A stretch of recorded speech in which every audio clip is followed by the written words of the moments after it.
Sekali lagi, melalui kesempatan ini kami juga menyambut dengan penuh sukacita Bapak Dr. Henry Ongkowijoyo yang boleh datang jauh-jauh dari Jakarta untuk bisa bertemu dengan kami dan menjadi pemateri di dalam seminar hari ini. Untuk Pak Eko tunggu dulu ya, saya mau memberikan satu pantun untuk Pak Henry. Jadi untuk Pak Eko besok saja. Jangan lupa cakepnya ya. Tampung hujan dalam baki, bakinya jatuh dekat api. Selamat datang Pak Henry, sehat selalu dan selalu diberkati. Nah, tepuk tangannya mana? Ini tepuk tangan khusus untuk saya ya. Terima kasih, terima kasih. Baik, sebelum kita masuk di dalam materi hari ini, kami juga menyapa Bapak Ibu yang bergabung di dalam Zoom. Kami bersyukur karena Bapak Ibu boleh memberikan waktu kepada kami untuk bisa bergabung di dalam seminar hari ini. Saya percaya bahwa pada hari ini kita akan banyak diberkati oleh Tuhan melalui materi yang akan disampaikan. Dan seperti yang kita sudah ketahui bahwa permasalahan kristologi menjadi satu hal yang krusial bagi kita untuk kita sama-sama menyingkapinya. Bagaimana Kristus hadir di dalam perdebatan orang-orang Kristen bahkan di kalangan antar agama, bagaimana penafsiran tentang inkarnasi yang begitu beragam, bagaimana orang memikirkan. Pada waktu kita belajar mengenai doktrin Allah, ya pada waktu kita belajar mengenai doktrin Kristus, kita belajar mengenai doktrin keselamatan dan seterusnya, itu masuk ke dalam ranah studi sistematika atau studi dogmatika. Tetapi pada waktu kita belajar mengenai pengantar surat Paulus, ya kita belajar mengenai pengantar Injil, kita belajar mengenai pengantar daripada 5 kitab Musa dan seterusnya begitu ya. Itu masuk di dalam ranah studi biblika. Nah, apa yang membedakan ya antara biblika dengan sistematika? Itu bagaimana di dalam biblika ya sejarah itu memainkan peranan yang penting. Ya sehingga pada waktu saudara belajar mengenai sistematika misalnya, saudara belajar mengenai doktrin Allah misalnya begitu ya, maka yang saudara pelajari adalah seluruh Alkitab itu belajar mengatakan mengenai Allah itu apa saja. Kemudian dikategori-kategorikan. Oh, berbicara mengenai sifat-sifat Allah itu apa saja. Berbicara mengenai nama Allah itu apa saja. Berbicara mengenai karya Allah itu apa saja. Itu yang kita pelajari pada waktu kita belajar sistematik. Tapi pada waktu kita belajar mengenai studi pengantar, PB, PL, kita belajar sejarah kan. Surat Filipi yang nulis siapa ya? Ditulis untuk jemaat mana ya? Kenapa kok itu dituliskan? Dituliskannya kapan? Begitu ya? Dan dituliskannya di mana? Tujuannya apa itu dituliskan? Betul ya? Jadi pada waktu kita belajar mengenai pengantar, hal-hal seperti itu yang kita bahas. Ya pada waktu saudara membaca komentari, saudara membaca study Bible begitu ya, saudara menemukan bagian introduction-nya, yang dibahas ada hal-hal yang berkenaan dengan sejarah. Siapa penulis, siapa penerima, ditulis kapan, ditulis di mana, itu semua merupakan hal-hal sejarah. Ya sehingga ini merupakan perbedaan penting ya antara studi biblika dengan studi sistematika. Ya sehingga studi biblika sebetulnya saudara kalau mau ditelusuri ya, kembali sudah pada zaman reformasi. Ya, jadi pada zaman reformasi ya, pada waktu itu kan Alkitab diterjemahkan begitu ya, dan juga bapak-bapak reformasi seperti Martin Luther, Yohanes Calvin, mereka ingin menelusuri ya, sebetulnya yang Alkitab katakan itu apa. Tidak bisa sekedar apa yang gereja katakan, tetapi yang Alkitab sendiri katakan itu apa. Bapak-bapak gereja abad pertama mengatakan apa, nah itu sejarahku. Ya, jadi ditelusuri terus kepada sumber yang pertama. Itu kenapa Alkitab diterjemahkan, ya supaya orang-orang Kristen bisa, oh hamba Tuhan tuh mengatakan kalimat itu ya. Betul nggak ya Alkitab mengatakan hal yang sama? Ya itu namanya kita menelusuri dari sejak sejarah mula-mulanya. Ya sehingga sebetulnya secara kesadaran akan pentingnya sejarah itu dimulai pada zaman reformasi, Renaissance juga terjadi pada waktu itu. Tetapi memang secara keilmuan, begitu ya, secara keilmuan baru kemudian dikembangkan pada masa-masa ini. Ya sehingga Johann Salomo Semler, begitu ya, kemudian juga Johann David Michaelis. Ya, ini dua nama yang mulai mencetuskan bahwa biblika ini harus dipelajari secara khusus. Ya, jadi Johann Salomo Sembler mengatakan perjanjian baru kita harus pelajari berdasarkan perkembangan historisnya. Ya, dari keempat Injil misalnya, siapa ya ditulis atau yang mana ya yang ditulis dulu. Ya, kemudian kaitan satu Injil dengan Injil yang lain itu bagaimana ya? Kenapa ya Matius, Markus, Lukas bisa begitu sama, ya sekaligus bisa begitu berbeda. Nah, seringkali kalau kita tidak melangkah ke Biblika ya karena itu firman Tuhan. Begitu ya, lu kok bisa sama? Ya karena mereka mendengar dari Tuhan Yesus. Oh, jawabannya seperti itu ya. Tapi kalau Biblika mereka ingin tahu persisnya bagaimana ini. Ya kok bisa sama itu saling nyontek?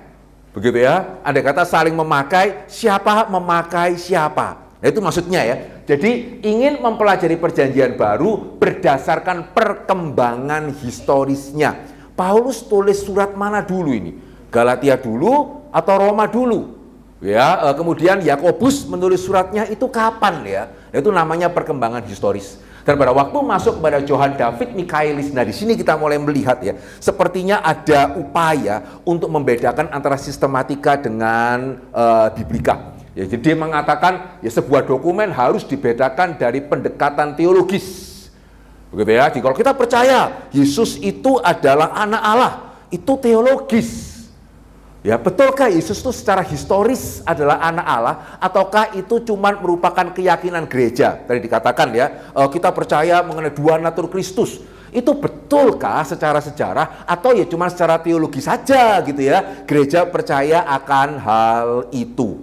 Ya, sehingga saudara, di sini kita mulai melihat ya bagaimana pada waktu kita masuk kepada pendekatan Biblika ya, yang ditanyakan bukan cuma sekedar apa. Ya, jadi bukan cuma sekedar apa yang Alkitab katakan itu mengenai Yesus, apa yang Alkitab katakan mengenai Allah, tetapi yang juga ditanyakan adalah bagaimana ya, bagaimana Paulus kok bisa mengamini Yesus Tuhan, dari mana, begitu ya, dari mana dia bisa mengatakan keselamatan hanya oleh iman, begitu ya, bagaimana bisa dia sampai ke sana. Nah, pertanyaan-pertanyaan seperti ini yang biasanya memang di dalam teologi sistematika ya kita tidak bahas. Paulus kok bisa mengatakan keselamatan, bisa percaya keselamatan oleh iman? Ya dia diwahyukan, gitu ya. Beres sudah, tidak usah ditanya. Pokoknya Paulus ngomongnya apa, kita amini saja itu, gitu ya. Jadi Paulus mengatakan keselamatan oleh iman sudah jelas kan? Ya ini yang Paulus katakan kan? Ya sudah percaya. Ya sementara kalau Biblika, kok bisa ya Paulus percaya itu ya? Dari mana ya dia percaya itu? Dan bukan cuma sekedar dia tidur kah? Terus tiba-tiba dapat wahyu kah? Ketika dia melek, oh tiba-tiba dia tahu kah begitu ya? Keselamatan itu oleh iman. Dan dia tulis begitu ya. Apakah seperti itu ataukah ada prosesnya? Begitu ya? Ada prosesnya kah saudara sampai kepada kuliah? Oh dulu mungkin TK dulu ya. Ya atau SD, setelah SD SMP. SD-nya di mana ini? SMP-nya di mana? Terus kenapa kemudian kok tergerak menjadi hamba Tuhan? Sejarahnya itu seperti apa? Gitu ya. Sehingga di satu sisi kita melihat ya, pendekatan Biblika ini pendekatan yang sangat baik, tetapi di sisi yang lain juga mengandung bahaya yang besar. Ya karena Biblika itu menekankan sekali sejarah, maka presaposisi ya, maka sudut pandang Biblika itu adalah sesuatu hal yang tidak bisa terjadi di dalam sejarah, berarti itu tidak bisa terjadi. Begitu ya. Jadi misalnya hari ini, saudara percaya ya Yesus mati, amin ya. Hari ini saudara pernah melihat orang mati kan? Betul ya? Nah sehingga itu bisa itu. Saudara percaya Yesus bangkit? Hari ini ada yang pernah melihat Yesus, ada pernah melihat orang bangkit? Hah? Tidak ada ya? Nah itu berarti bukan. Nah itu maksudnya itu. Begitu ya, sehingga pendekatan sejarah berarti, ya karena ini pendekatan sejarah, maka ketika sesuatu hal itu pernah terjadi di dalam sejarah, mestinya itu bisa terulang. Begitu ya, sehingga pendekatan sejarah berusaha menjelaskan segala sesuatu itu sejarahnya bagaimana, ceritanya bagaimana kok Yesus bisa mati. Oh ya karena di kayu salib, dipaku, orang kalau di kayu salib itu mati. Oh ya masuk akal ya. Tapi kalau orang bangkit, bagaimana ceritanya orang bangkit? Bagaimana sejarahnya orang bangkit? Ada yang bisa menjelaskan? Diapakan supaya bisa bangkit? Begitu ya? Ya tidak bisa kan? Ya sehingga sebetulnya Yesus tuh tidak benar-benar bangkit. Nah terus kalau Yesus tidak benar-benar bangkit, lah kok bisa ada catatan mengenai Yesus bangkit? Ya sejarahnya bagaimana? Begitu ya? Nah ini yang mereka berusaha untuk menjelaskan. Oh iya, karena sebetulnya Yesus itu tidak bangkit, tetapi karena para murid itu sedemikian mengagumi Tuhan Yesus, begitu ya, sehingga mereka itu berhalusinasi misalnya, ya sehingga mereka yakin sendiri bahwa Yesus itu bangkit, dan setelah sekian puluh tahun berlalu, setelah sekian puluh tahun berlalu, maka cerita mengenai Yesus ditambah, sehingga dari sebetulnya Yesus itu adalah orang biasa, begitu ya, orang biasa, tetapi ya karena ya seperti inilah. Saudara tahu yang namanya Candi Sewu kan? Tahu ya? Begitu. Ada yang tahu nggak cerita berdirinya Candi Sewu? Tahu ya? Jadi ada satu orang raja, gitu ya, jatuh cinta dengan seorang wanita, ya mau melamar wanita ini menjadi permaisurinya. Ya, tapi wanita ini sebetulnya tidak mau, cuma juga tidak berani nolak. Sehingga dia mengatakan ya, kalau Baginda bisa membangunkan bagi saya 1000 candi di dalam waktu 1 malam, begitu ya, saya bersedia untuk menikah.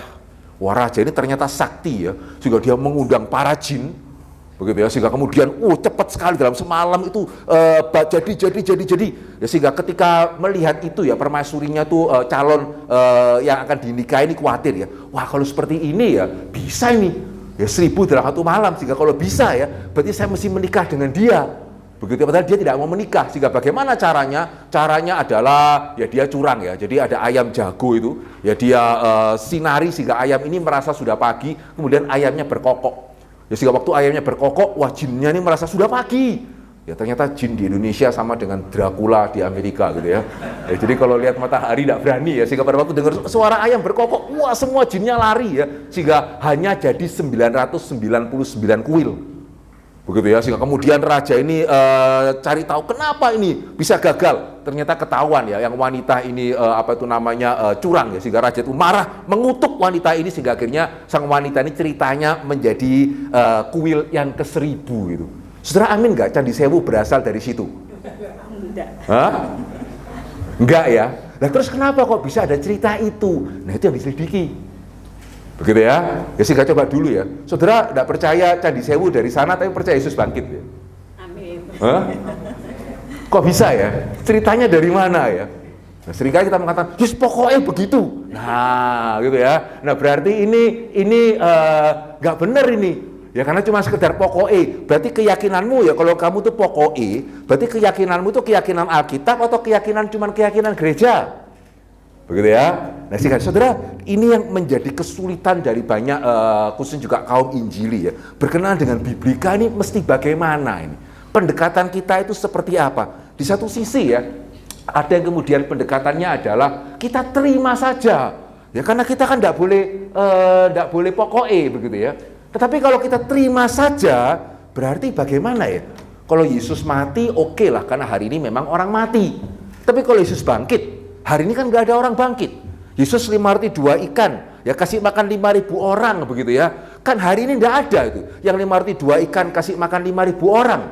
Ya sehingga kita mesti terima ini bagaimana? Sehingga bagi sebagian teolog Kristen ya yang menerima begitu saja pendekatan ini, akhirnya mereka mengatakan, oh enggak, 5 roti 2 ikan itu sebetulnya awalnya ada seorang anak gitu ya yang kasih kepada Tuhan Yesus makanan, ya sehingga orang-orang yang hadir itu akhirnya merasa malu gitu ya. Karena mereka merasa malu, maka akhirnya mereka mengeluarkanlah, masing-masing membawa, sebetulnya masing-masing sudah membawa bekal, tapi sebelumnya itu egois, disimpan sendiri gitu ya. Tapi karena mereka melihat ada seorang anak bisa begitu murah hati memberikannya kepada Yesus, akhirnya yang tadi sudah bawa itu mengeluarkan semua bekal, membagi-bagikannya kepada yang lain. Itu ceritanya. Kemudian dia dengan berlalunya waktu, juga sama seperti tadi ya, Candi Sewu itu ada, begitu ya, dan memang ada 999, ada yang bentuknya agak mirip wanita gitu ya, sehingga kemudian timbullah cerita menjadi semakin cerita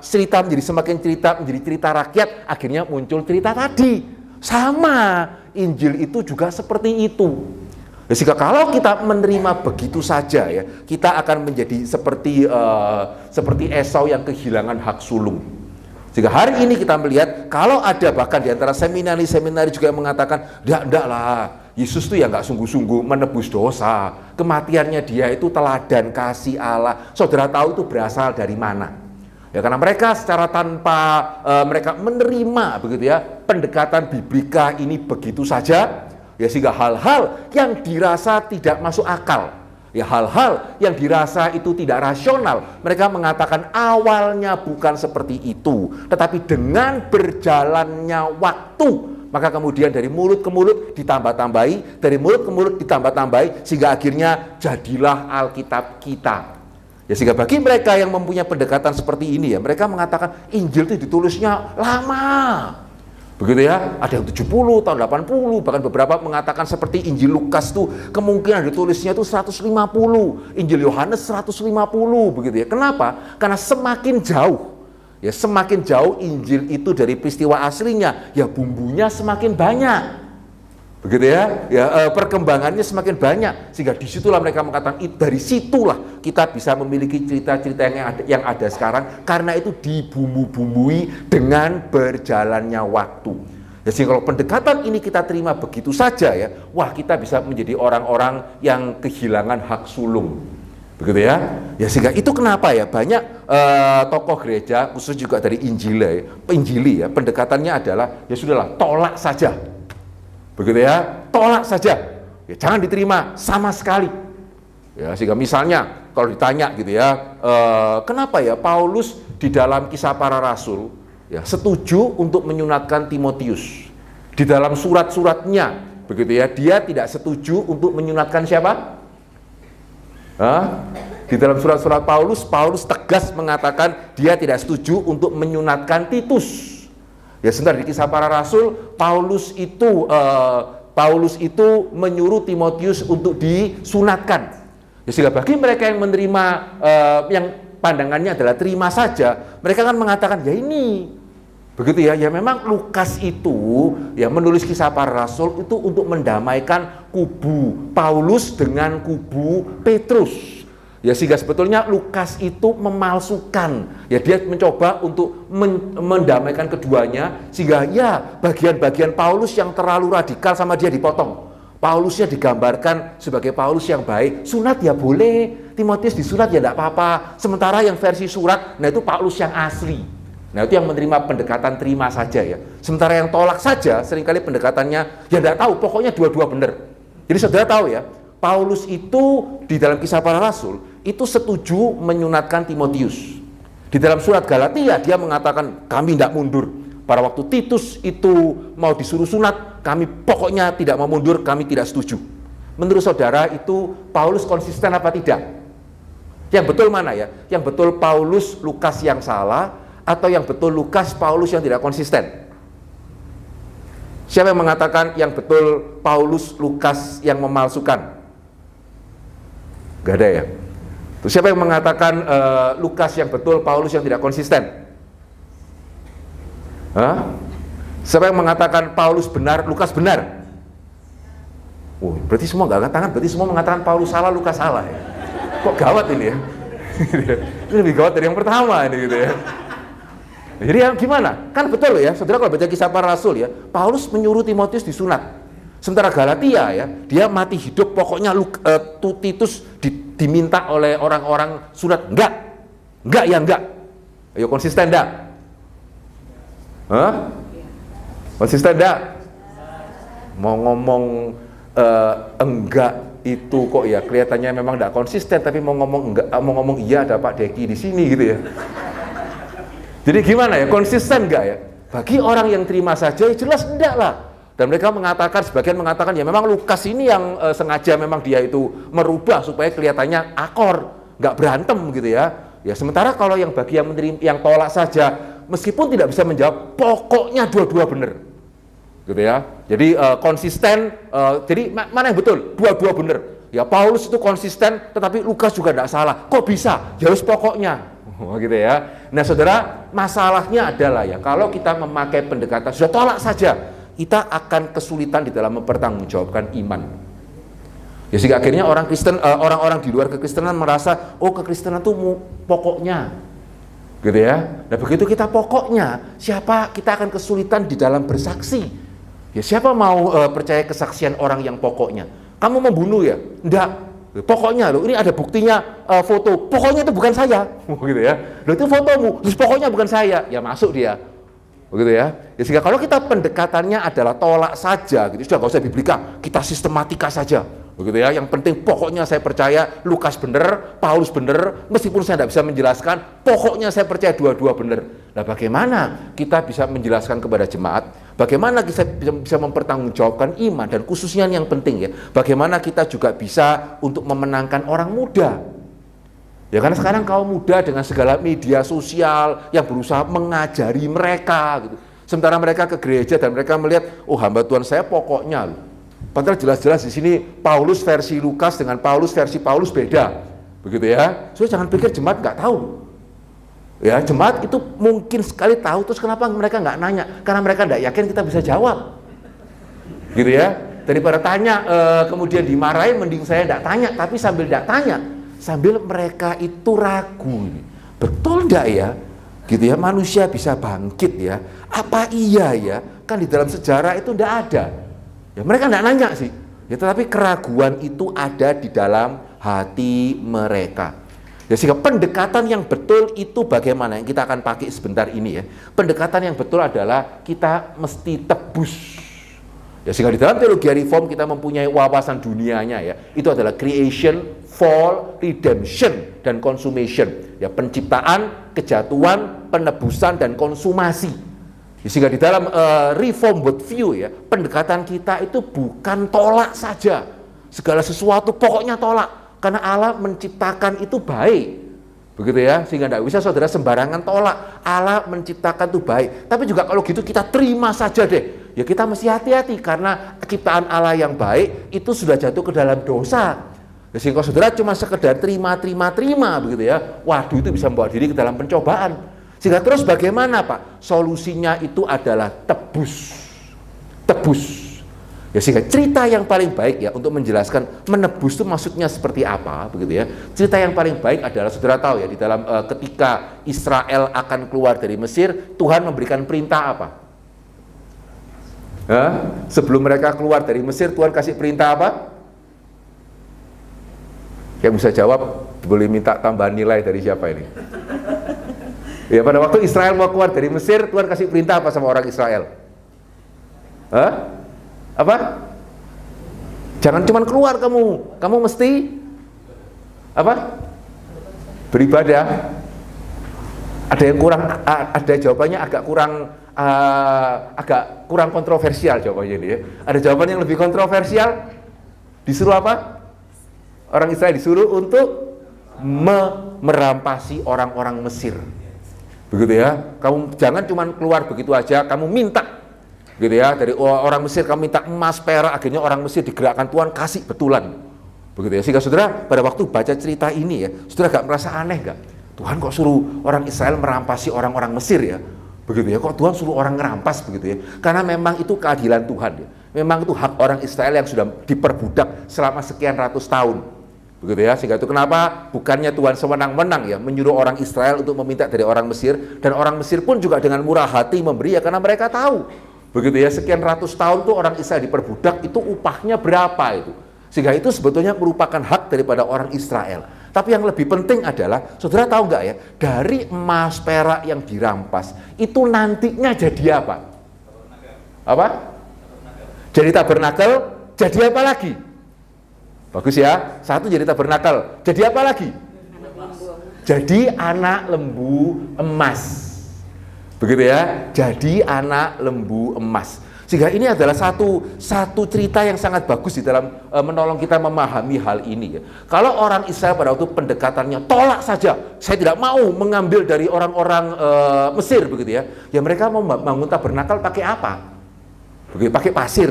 Ya tidak bisa kan? Betul ya?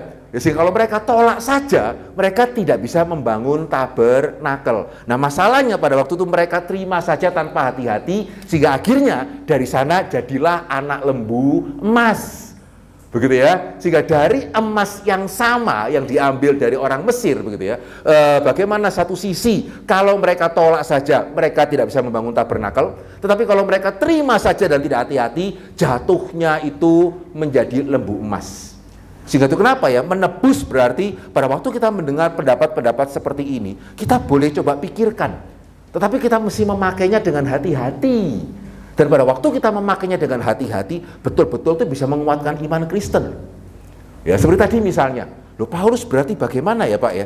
Di Kisah Para Rasul katanya dia itu menyuruh Timotius disunatkan. Ya kemudian di surat-suratnya dia tidak setuju Titus disunatkan. Apakah berarti dia tidak konsisten? Loh tidak, dia konsisten. Loh kok bisa Pak? Ada yang mau jawab? Ya, kenapa ya Paulus tidak mau menyunatkan Titus, tetapi malah menyunatkan Timotius? Itu konsisten enggak? Oh ya, pertanyaan pertama itu selalu aman, gampang ya. Konsisten. Yang kedua mulai agak sulit. Kok bisa? Begitu ya. Coba ya saya kasih contoh ya untuk menjawab ya. Ada satu saudara, ada orang tua punya 2 anak. Ya, anak yang pertama, ya itu kalau dia belum selesai belajar, orang tuanya tidak boleh dia nonton TV. Anak kedua, begitu ya, meskipun belum selesai belajar, kalau dia, Pak saya nonton TV dulu ya, setelah itu saya belajar. Ya silakan. Ini orang tua yang baik nggak? Hah? Ya, tidak atau tergantung? Hah? Ayo coba. Ya, tidak atau tergantung. Siapa yang ya? Ini orang tua yang baik ini. Begitu ya? Gak ada ya? Saya mengatakan ini bukan orang tua yang baik. Saya mengatakan ini tergantung. Hah? Mungkin boleh dari sini nanti ada satu foto gitu. Jadi yang angkat tangan dapat nilai tambah gitu ya. Ya, tergantung ya. Oke, bagus ya. Tergantung apa? Tergantung anaknya. Ya bener lah, konteks anaknya, betul, gak salah gitu ya. Tergantung konteks anaknya. Ada anak itu yang memang tipenya itu dikasih tanggung jawab bisa. Ya udah ya, kamu nonton dulu ya, setelah itu belajar. Iya, ada anak bisa gitu tuh. Ada anak yang kalau nggak ditungguin, begitu ya, nggak belajar betulan itu. Ya sehingga pada waktu orang tua menetapkan 2 kebijakan yang berbeda, bukan berarti belum tentu dia itu pilih kasih. Gitu ya, ya karena memang dua konteks anaknya itu lain. Nangkep ya? Ya sehingga harus kalau tidak sama itu tidak konsisten. Tidak harus. Demikian juga apa yang membedakan Titus dengan Timotius. Titus itu memang bukan orang Yahudi. Itu kenapa Paulus tidak setuju dia disunatkan. Timotius itu mamanya Yahudi. Begitu ya, sehingga itu kenapa bagi Paulus tidak masalah kalau Timotius itu disunatkan. Lihat ya. Ya sehingga kenapa orang Kristen itu tidak boleh sembarangan menerima tapi juga jangan sembarangan menolak. Karena justru pada waktu kita menebus ya kita melihat, oh Alkitab sekarang saya ngerti dengan lebih jelas.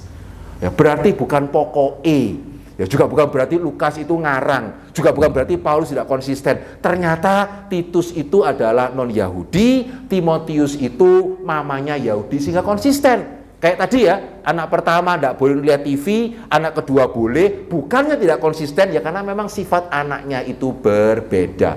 Ya sehingga saudara, kita mesti berani memakai teologi biblical theology ya, tapi memakainya dengan hati-hati. Jangan sampai jadi anak lembu emas. Ya, tapi kalau kita tidak mau pakai sama sekali, kita akan kesulitan loh untuk membangun kerajaan Tuhan begitu. Ya sehingga coba ya kita akan melihat di dalam berbicara mengenai kristologi, sekarang kita mulai masuk kepada kristologinya ya. Bagaimana kita akan melihat mengenai keilahian Kristus? Ya dari sistematika dan biblika. Ya, jadi saya percaya 2 hal ini bukan untuk dipertentangkan ya, tapi untuk dipakai bersama-sama. Ya sehingga saudara ini menarik ya. Secara sistematika pada waktu berbicara mengenai keilahian Kristus ada 2 pandangan. Ya, pandangan pertama itu adalah yang mengamini Yesus adalah Allah dalam pengertian sepenuh-penuhnya. Begitu ya. Pandangan kedua yang sampai hari ini mulai dari zaman Arianisme sampai hari ini ya, bahkan belakangan kembali lagi heboh di antara kita di Indonesia begitu ya. Ada hamba Tuhan, bahkan hamba Tuhan yang senior begitu ya, yang juga mengatakan Yesus itu bukan Allah. Ya Allah itu juru selamat itu Allah, Yesus bukan Allah dan seterusnya. Ini adalah pandangan yang sudah kembali dari sejak awal-awal gereja itu berdiri itu. Begitu ya, Arianisme ya, termasuk hari ini kalau saudara tahu juga saksi Yehova gitu ya, mereka tidak percaya Yesus itu sepenuhnya Allah ya, sehingga secara sistematika ya kita menemukan ada 2 pandangan ini mengenai keilahian Kristus. Sebagian seperti kita ya, kita percaya Yesus itu adalah Allah dalam pengertian sepenuh-penuhnya. Sebagian mengatakan enggak, Yesus bukan Allah ya, sebagian mengatakan dia Allah tapi A kecil, bukan A besar. Ya ya dia Allah tapi kelas kedua. Ya sementara Allah Bapa itu adalah Allah kelas yang pertama, tingkat yang paling tinggi. Ya sehingga dalam sistematik dalam hal ini, kalau kita mau bagi pembagian besarnya, ada dua pembagian seperti ini. Nah menariknya, pada waktu kita mendekati dengan pandangan biblika, begitu ya, juga ada dua pandangan yang sepertinya sama dengan sistematik, padahal tidak. Ya, jadi kalau sistematik tadi dua pandangan, satu percaya Yesus Allah dalam pengertian sepenuh-penuhnya, satu lagi percaya Yesus Allah tapi A kecil, nggak sungguh-sungguh Allah, Allah yang diciptakan dan seterusnya. Menariknya ya, kalau biblika ya, semua teolog biblika itu percaya Alkitab mengatakan Yesus Allah. Gitu ya, seperti teolog biblika itu percaya Alkitab mengatakan Yesus Allah. Termasuk yang tidak percaya Alkitab firman Allah pun, gitu ya, percaya bahwa Alkitab mengatakan Yesus itu Allah. Loh kok bisa? Ya karena mereka tapi tetap ada dua perbedaan ya.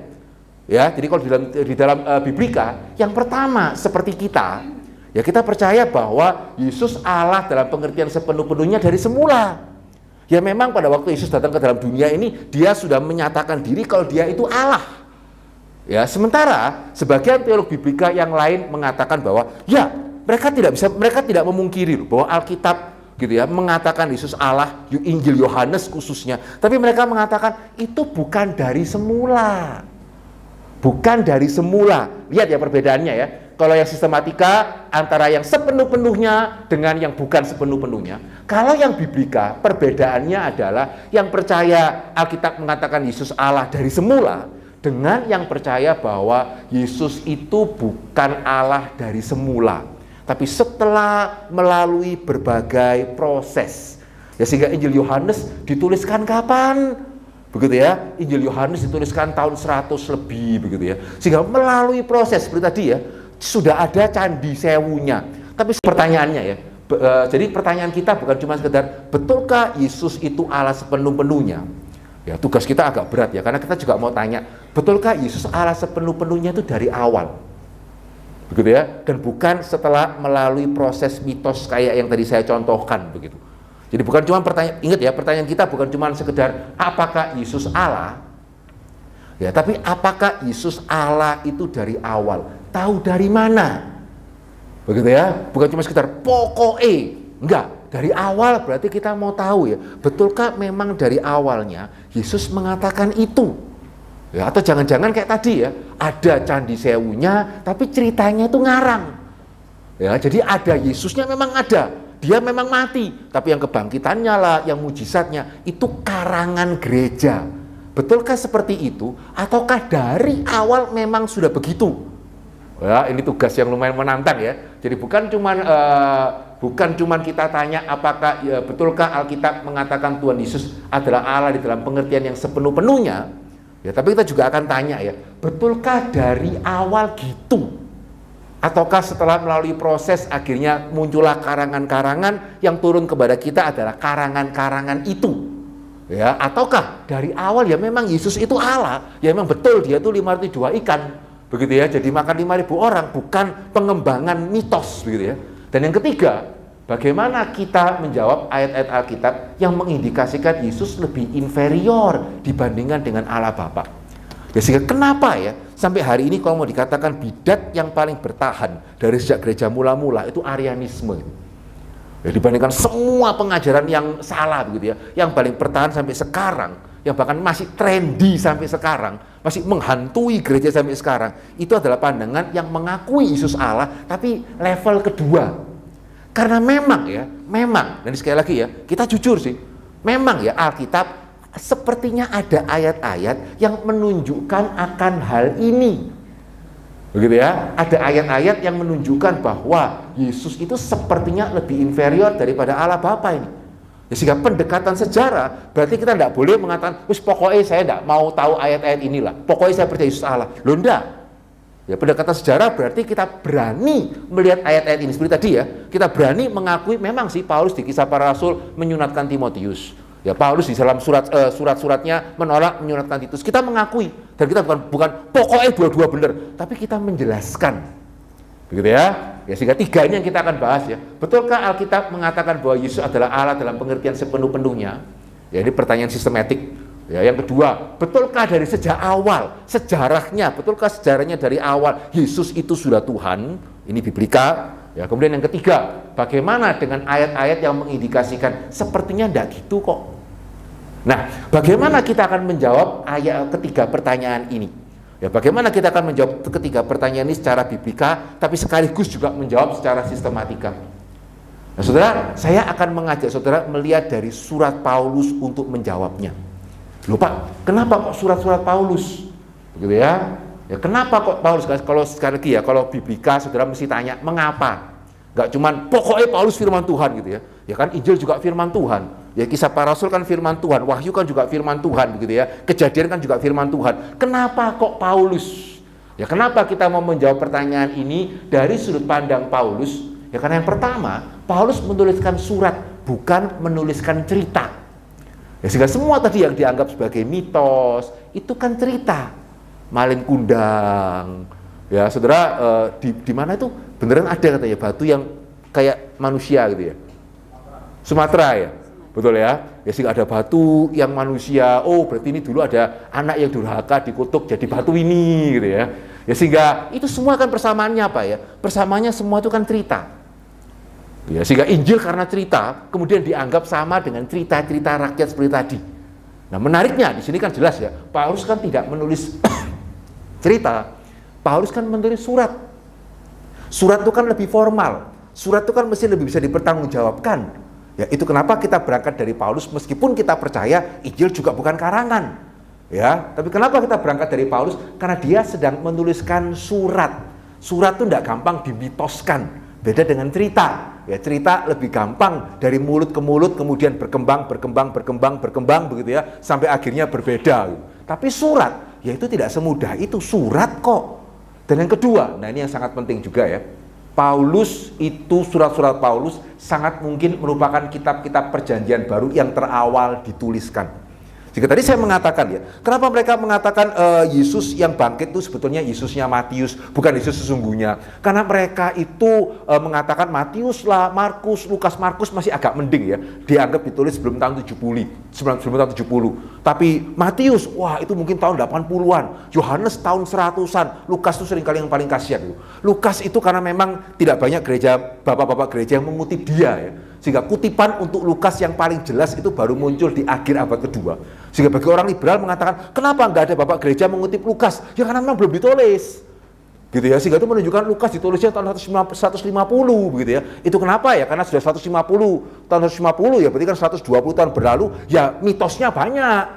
Begitu ya. Tapi kalau Paulus, tidak ada orang bisa mengatakan begitu. Ya karena jelas Paulus itu sebelum tahun 70 sudah mati. Ya, sehingga tidak mungkin dong arwahnya yang tulis surat Roma, tulis surat Korintus gitu ya. Tidak. Dan yang kedua, surat-surat Paulus yang awal itu bisa dilacak dari kisah para rasul. Ya itu kenapa ya? Kalau betul surat Galatia merupakan surat Paulus yang paling pertama, berarti surat Galatia itu ditulis tahun 48 Masehi. Ya setelah perjalanan misi pertama, sebelum perjalanan misi kedua. Gitu ya, 48 Masehi itu berarti dengan kematian Yesus beda tidak sampai 20 tahun. Ya jadi 20 tahun saksi-saksi mata masih ada, saudara nggak bisa sembarangan ngarang nih. Ya, jadi kalau hari ini ya ada orang mau ngarang mengenai Pak Tong misalnya, ya nggak gampang, orangnya masih hidup. Tapi bahkan setelah andai kata nanti satu hari nanti Tuhan panggil beliau ya, nggak bisa 5 tahun berikutnya ada orang ngarang mengenai beliau karena murid-muridnya masih banyak. Tapi kalau misalnya 100 tahun lagi Yesus belum datang gitu ya, mungkin ada orang yang bisa ngarang mengenai Pak Tong karena yang pengikutnya sudah mati semua gitu. Begitu ya. Sehingga Paulus ini menulis surat Galatia itu tahun 48.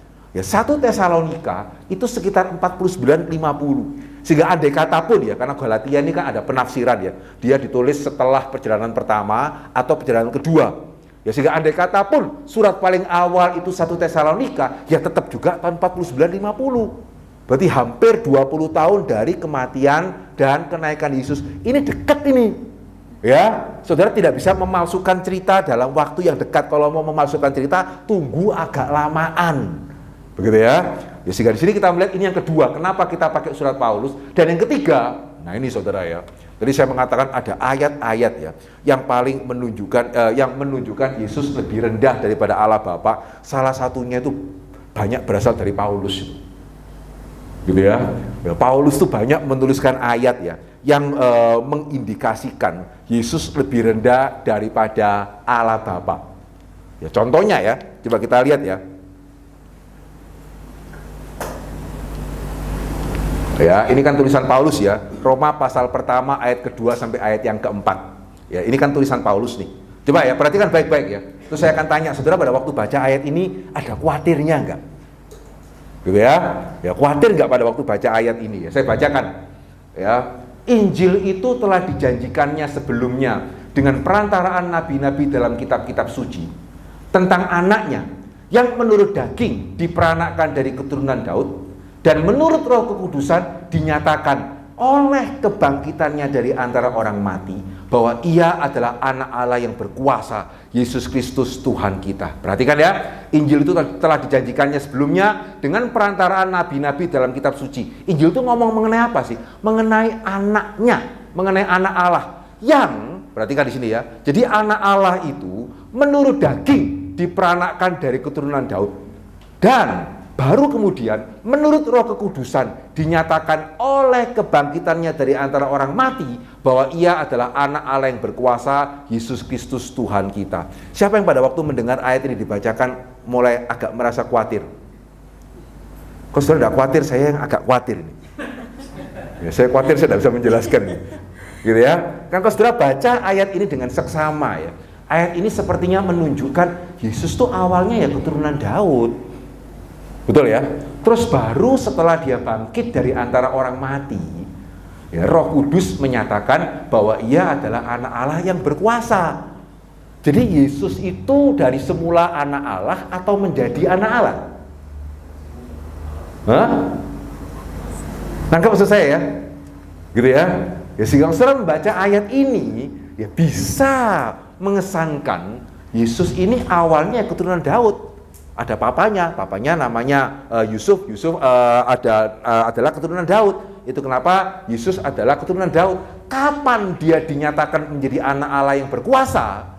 Ya setelah dia bangkit dari antara orang mati.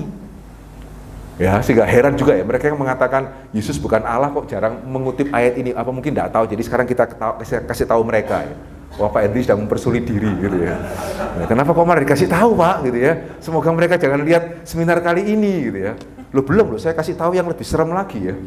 Ya ini Paulus ini, gitu ya. Ya yang kedua, oke.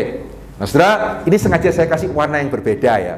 Ya karena di sini sama-sama ia, dia, tapi itu menunjuk kepada dua pribadi Allah yang berbeda. Ya sehingga pada waktu saya menerjemahkan gitu ya. Jadi yang merah itu menunjuk kepada Allah Bapa.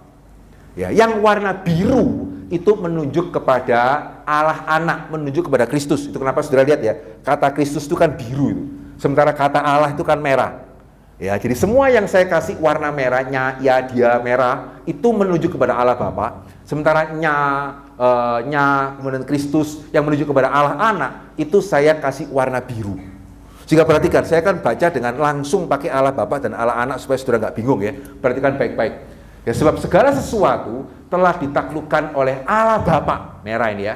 Telah ditaklukkan oleh Allah Bapa di bawah kaki Allah Anak, di bawah kaki Kristus, begitu ya. Tetapi kalau dikatakan bahwa segala sesuatu telah ditaklukkan, maka teranglah bahwa Allah Bapa sendiri yang telah menaklukkan segala sesuatu di bawah kaki Kristus itu tidak termasuk di dalamnya.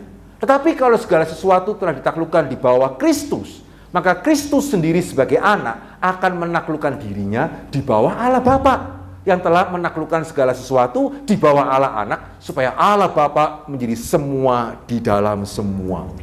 Saudara tambah khawatir atau kurang khawatir ini?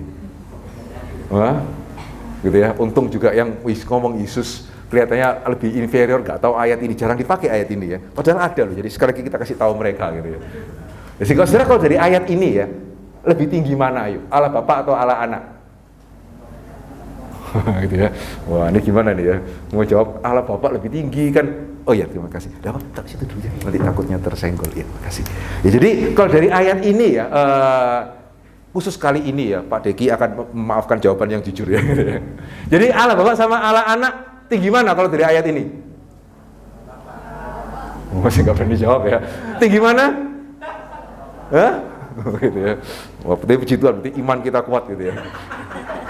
Ya, mau ngomong tinggi Allah Bapa, tapi kan kita percaya Allah Tritunggal gitu ya. Yang berarti kan harusnya tidak boleh satu lebih tinggi daripada yang lain. Tapi saudara, kita lihat ya, ayat-ayat ini ada. Ya, ayat-ayat ini ada. Sehingga di satu sisi ya, saya bisa ngerti, meskipun tidak membenarkan pasti. Dan nanti kita akan melihat kenapa tidak benar gitu ya. Tapi kita bisa mengerti kalau kenapa ya perdebatan yang paling tidak habis-habis ya. Dari sejak Bapak gereja sampai sekarang, saudara bayangkan ya hampir 2000 tahun ya. Orang itu terus memperdebatkan, orang Kristen, dosen Kristen, teolog Kristen begitu ya. Masih terus memperdebatkan ya, kalau saksi Yehova ya sudahlah, kita mau ngomong apa lagi begitu ya. Tapi bahkan yang masih mengaku Kristen, bahkan masih mengaku Injili gitu ya. Ya mungkin malah juga mengaku reform gitu ya. Ya masih memperdebatkan bahwa Yesus ini Allah Bapa dengan Allah Anak, ini benarkah Allah ya, Allah Anak itu setara dengan Allah Bapa? Ya karena memang ayat-ayat seperti ini itu ada. Gitu ya. Jadi kalau saudara membaca ayat-ayat ini ya, saudara susah loh untuk tidak mengatakan ya mau kurang jelas apa lagi gitu. Ya kalau yang tadi oke lah, mungkin secara pengkalimatan agak sedikit membingungkan ya kalau yang Roma tadi. Meskipun dia harusnya cukup jelas ya dari ayat tadi ya. Yesus itu keturunan Daud, setelah dia bangkit, Roh Kudus menyatakan dia sebagai anak Allah. Ya, tapi oke lah kalau itu agak sedikit kalimatnya rancu. Yang ini kan sudah sangat jelas. Ya khususnya kalau nyanya saya kasih warna seperti ini, terus saya langsung bacakan seperti tadi begitu ya. Mau kurang jelas apa lagi? Ya Allah Bapa itu yang menaklukkan segala sesuatu di dalam kaki Allah Anak. Ya sehingga kalau Allah Bapa menaklukkan segala sesuatu di bawah kaki Allah Anak, ya tidak mungkin Allah Bapa takluk kepada Allah Anak. Sebaliknya, ya Allah Anak itu menaklukkan diri di bawah diri Allah Bapa. Ya sehingga dari ayat ini, ya jelas ya Allah Bapa itu yang lebih tinggi dari Allah Anak. Ya sehingga apakah? Ya sekali lagi ya, kenapa saya membahas mengenai Paulus? Ya karena memang sebetulnya ya, yang salah satu yang sebetulnya paling jelas menunjukkan inferioritas Allah Anak di bawah Allah Bapa itu Paulus. Sehingga herannya, seperti saksi Yehova saya juga kadang-kadang bingung ya. Mereka pakai pendekatan yang lebih rumit begitu ya. Oh ini Yohanes pasal yang pertama, Yesus adalah Allah, Allahnya tidak pakai kata sandang gitu ya. Maka itu berarti dia bukan Allah yang sejati. Padahal ada yang lebih jelas loh. Kenapa kok pakai yang kurang jelas gitu? Gitu ya. Kenapa tidak pakai ini saja gitu ya? Atau untungnya mereka tidak pakai ini gitu ya. Gitu ya. Oke, nah saudara, bagaimana kita menjelaskan akan hal ini? Sehingga pertanyaannya, betulkah Yesus itu bukan sepenuhnya Allah? Ya, apakah Paulus memahami Yesus baru menjadi anak Allah setelah kematian dan kebangkitannya? Begitu ya? Ya seperti Roma tadi. Ya, atau karena tadi Paulus jelas menulis Yesus menaklukkan diri di bawah Allah Bapa, tidakkah itu berarti Yesus lebih rendah? Yang menaklukkan dan yang ditaklukkan. Jelas dong. Yang menaklukkan lebih tinggi dari yang ditaklukkan. Yang ditaklukkan lebih rendah dari yang menaklukkan. Begitu ya, sehingga apakah berarti ya Paulus mau mengatakan Yesus bukan sepenuhnya Allah? Nah, saudara, saya kasih kunci jawabannya dulu. Baru kemudian saya akan jelaskan ya. Ya jelas, pertanyaan pertama selalu gampang ya. Apakah Paulus mengatakan Yesus bukan sepenuhnya Allah? Tidak. Pertanyaan kedua mulai agak sulit. Loh kok bisa? Gitu kan ayatnya jelas gitu ya. Kenapa kok kita bisa mengatakan bahwa Paulus tidak mengatakan Yesus itu adalah lebih rendah dari Allah? Karena, nah ini penting, ini kunci jawaban, jangan lupa ya. Karena kita mesti membedakan. Ya kita mesti membedakan Yesus setelah dia inkarnasi dengan Yesus sebelum dia inkarnasi. Itu tidak sama. Gitu ya. Ayat-ayat tadi, nanti kita akan menunjukkan ya. Ayat-ayat tadi itu berbicara mengenai Yesus setelah inkarnasi, atau bahasa teologisnya ya, Yesus di dalam perspektif sejarah keselamatan. Ya, Yesus yang berinkarnasi untuk menggenapkan rencana keselamatan Allah. Ya, itu mesti dibedakan dari Yesus sebelum inkarnasi. Ya, atau bahasa teologisnya Yesus dilihat dari perspektif ontologi. Ya, jadi dua perspektif ini. Perspektif sejarah keselamatan itu melihat Yesus setelah inkarnasi, ya pastinya ya. Kalau ontologi adalah Yesus sebelum dia itu berinkarnasi.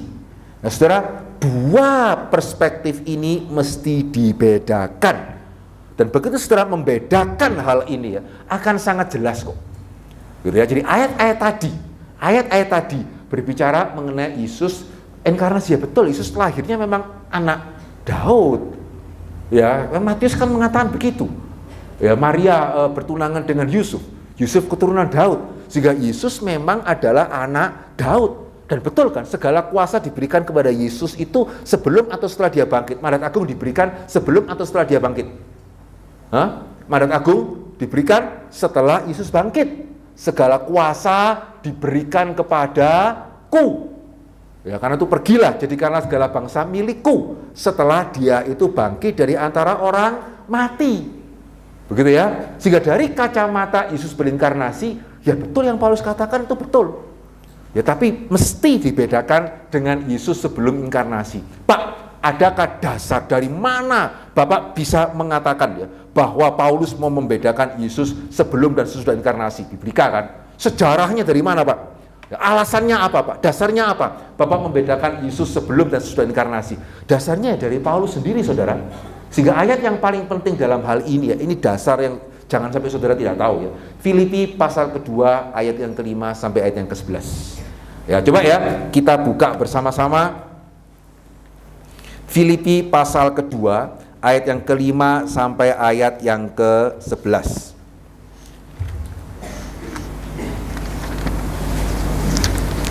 Oke. Semua ya, kita lihat ya. Filipi pasal kedua ayat yang kelima sampai ayat yang ke-11.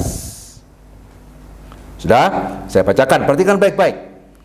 Ya, Filipi 2 ayat yang kelima. Hendaklah kamu dalam hidupmu bersama menaruh pikiran dan perasaan yang terdapat juga dalam Kristus Yesus. Ya, yang walaupun dalam rupa Allah, ya, tidak menganggap kesetaraan dengan Allah itu sebagai milik yang harus dipertahankan. Ini Yesus sebelum atau sesudah inkarnasi. Yang walaupun dalam rupa Allah tidak menganggap kesetaraan dengan Allah itu sebagai milik yang harus dipertahankan. Ini sebelum atau sesudah inkarnasi? Sebelum. Begitu ya. Ayat 7 mulai inkarnasinya. Melainkan telah mengosongkan dirinya sendiri, mengambil rupa seorang hamba, menjadi sama dengan manusia. Dan dalam keadaan sebagai manusia, ia telah merendahkan dirinya dan taat sampai mati di atas kayu salib. Ini sesudah atau sebelum kebangkitan? Sampai ayat yang ke-8, sesudah atau sebelum kebangkitan? Sebelum dong, gitu ya. Masih kayu salib kan? Ayat 9. Ya, itulah sebabnya Allah sangat meninggikan dia dan mengaruniakan kepadanya nama di atas segala nama, supaya dalam nama Yesus bertekuk lutut segala yang ada di langit, yang ada di atas bumi, yang ada di bawah bumi, dan segala lidah mengaku Yesus Kristus adalah Tuhan bagi kemuliaan Allah Bapa. Ini kemuliaan sebelum atau sesudah inkarnasi? Sesudah. Begitu ya. Ini sama atau beda dengan 1 Korintus tadi? Sama atau beda dengan Roma tadi? Sama. Ya, sehingga di dalam Roma pasal yang pertama, ketika Paulus mengatakan oleh kebangkitannya Roh Kudus menyatakan dia sebagai anak Allah, itu bicara mengenai Filipi 2 ayat 9 sampai 11. Bukan Filipi pasal 2 ayat yang kelima 6. Jelas ya? Demikian pula ketika tadi di dalam Korintus Paulus mengatakan segala sesuatu ditaklukkan kepada Yesus, ya kan sama ini. Ya, Korintus kan Paulus tadi mengatakan apa? Allah menaklukkan segala sesuatu kepada Yesus. Filipi 2 ayat yang ke-10 kan juga sama. Dalam nama Yesus bertekuk lutut segala yang ada di langit dan di bumi, dan segala lidah mengaku. Nah, itu kan ditaklukkan. Tapi ini adalah berbicara Yesus setelah inkarnasi. Begitu ya? Bukan berbicara mengenai Yesus sebelum inkarnasi. Ya, sehingga dalam surat ini kita melihat Paulus mengatakan Yesus mempunyai 2 kemuliaan. Ya, kemuliaan pertama adalah kemuliaan sebelum inkarnasi, dia setara dengan Allah.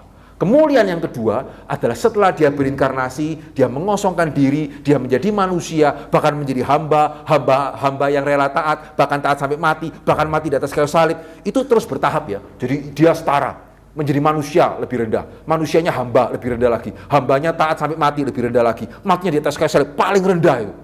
Ya, jadi dari tinggi begitu ya turun sampai paling rendah, mati di atas kayu salib. Itu kenapa Allah meninggikan dia. gitu ya, dengan kebangkitannya, dengan kenaikannya ke surga, dengan nanti puncaknya pada waktu dia datang kedua kali, Allah meninggikan dia sehingga segala lidah mengaku, seluruh lutut bertelut. Ini berbicara mengenai sesudah inkarnasi. Ya, sehingga saudara, surat Filipi ini ya, ini merupakan suatu penjelasan yang sangat penting. Bukan cuma menjawab mengenai apakah Yesus Allah sepenuhnya, tapi juga apakah Yesus Allah dari awal. Gitu ya. Karena ketika Paulus mengatakan, di sini kita melihat ya, ada dua kemuliaan, ini kita mesti bedakan ini. Begitu kita bedakan ini saja ya, saudara tidak akan bingung. Begitu ya, saudara tidak akan bingung. Yang ini dua-dua kemuliaan ini. Ya, yang satu mengatakan setara dengan Allah, yang satu mengatakan segala lidah mengaku, segala lutut bertelut, tapi ini dua tahapan yang berbeda. Yang awal itu secara ontologi, yang akhir 29:11 itu adalah secara sejarah keselamatan. Nah saudara, ketika kita menyadari akan hal ini ya, kita melihat ya secara biblika ini kuat. Ya karena surat Filipi itu awal. Ya kenapa surat Filipi ini kuat ya secara biblika ya? Karena yang pertama, Filipi itu jarang diragukan kepenulisan Paulusnya. Ya jadi banyak ya surat-surat penggembalaan, misalnya kalau saudara pernah belajar ya, bagi sebagian orang liberal gitu ya, atau bahkan bagi sebagian orang Injili, itu bukan tulisan Paulus. Tapi kalau Filipi ini tergolong aman. Ya sehingga ada sih, tetap ada. Bahkan Roma pun juga ada yang mau argue itu bukan tulisan Paulus ya. Tapi ya sangat minor. Begitu ya, secara umum begitu ya. Tidak ada, mau itu Injili, mau itu liberal begitu ya. Roma, 1 Korintus, ya 1 Tesalonika, Filipi, ini adalah surat-surat yang diakui berasal dari Paulus. Ya sehingga bukan cuma orang Injili yang pokoknya itu tulisan Paulus. Enggak. Orang liberal pun juga mengakui kalau Filipi ini kemungkinan besar tulisan Paulus, dan ini yang penting nih, ditulis di dalam masa yang cukup awal, 61 sampai 62 Masehi. Kalau Filipi ditulis di penjara Roma, tetapi kalau ada sebagian pendapat yang mengatakan Filipi ditulis pada waktu Paulus di penjara di Kaisarea ya, itu berarti lebih awal lagi itu. Begitu ya, bahkan ada yang mengatakan surat Filipi ditulis pada waktu Paulus di penjara di Efesus, itu lebih awal lagi itu. Ya, sehingga kita percaya sampai hari ini kemungkinan besar di Roma, yang berarti itu pun masih 61 sampai 62, belum satu generasi. Ya waktu itu satu generasi berapa lama? 40 tahun. Gitu ya, satu generasi dianggap 40 tahun. Ini masih satu generasi. Ya sehingga Yesus itu dianggap setara dengan Allah bukan setelah 100 tahun berlalu. Terus once upon a time, gitu ya. Ya dahulu kala adalah seorang manusia yang bangkit dari antara orang mati, yaitu dongeng. Ya dahulu kala adalah ada seorang anak yang tidak mengaku ibunya, maka dia dikutuk menjadi batu. Kapan cerita itu? Ya pokoknya dahulu kala. Ya namanya juga dongeng ya. Dahulu kala adalah candi gitu ya, yang dibangun karena adanya raja yang suka sama seorang wanita. Kapan itu? Ya dahulu kala sudah. Ini enggak loh. Ya ini enggak. Karena ini baru 30 tahun, saudara nggak akan mengatakan, saudara lahirnya kapan ya? Dahulu kala, gitu ya. Ya enggak, ya tahunnya tahun 70-an atau 80-an gitu ya. Karena tahun 90-an itu belum dahulu kala gitu. Ya bahkan kakek saudara lahirnya kapan? Juga agak keterlaluan, dahulu kala gitu ya. Enggak loh. Bahkan papa saya lahirnya kapan, saya bisa kasih tahu saudara tahun segini gitu ya. Karena belum dahulu kala. Ya sehingga 30 tahun itu belum dahulu kala itu. Ya sehingga Filipi itu awal. Dan di Filipi, Paulus sudah mengatakan, konteks penulisan surat Filipi, nah ini kan biblika ya. Kenapa ya Paulus menuliskan surat Filipi? Yang nulis siapa? Paulus. Ditujukan kepada siapa? Penerima surat Filipi, jemaat Filipi begitu ya. Kenapa Paulus tulis begitu? Ya karena di Filipi itu jemaat yang baik. Tapi ada gegeran. Coba ya, kita lihat Filipi pasal 4 ayat 2 sampai 3. Ya, Filipi pasal 4 ayat 2 sampai ayat yang ketiga ya. Ya perhatikan baik-baik. Ya dikatakan apa di sana? Eudia ku nasihati dan Sintike ku nasihati supaya sehati sepikir dalam Tuhan. Ya bahkan ku minta kepadamu juga Sunsugos temanku yang setia, tolonglah mereka. Ya karena mereka telah berjuang dengan aku dalam pekabaran Injil. Sehingga ada dua orang ya, namanya Eudia dan Sintike. Kenapa kok disuruh sehati sepikir? Ya, kenapa kok disuruh sehati sepikir? Ya karena mereka kurang sehati dan kurang sepikir. Gampang, pertanyaan saya gampang-gampang kok gitu ya. Gitu ya. Jadi kenapa kok disuruh sehati sepikir? Ya karena mereka kurang sehati, kurang sepikir. Sementara mereka tokoh gereja, bahkan pernah melayani bersama-sama dengan Paulus. Bisa itu ya. Ya sesama hamba Tuhan, saling geger, sesama pendeta gitu ya, bisa sesama dosen, itu mungkin begitu ya. Ya sehingga ini yang terjadi di dalam jemaat Filipi. Ya sehingga ini konteksnya, itu kenapa Paulus menuliskan surat Filipi.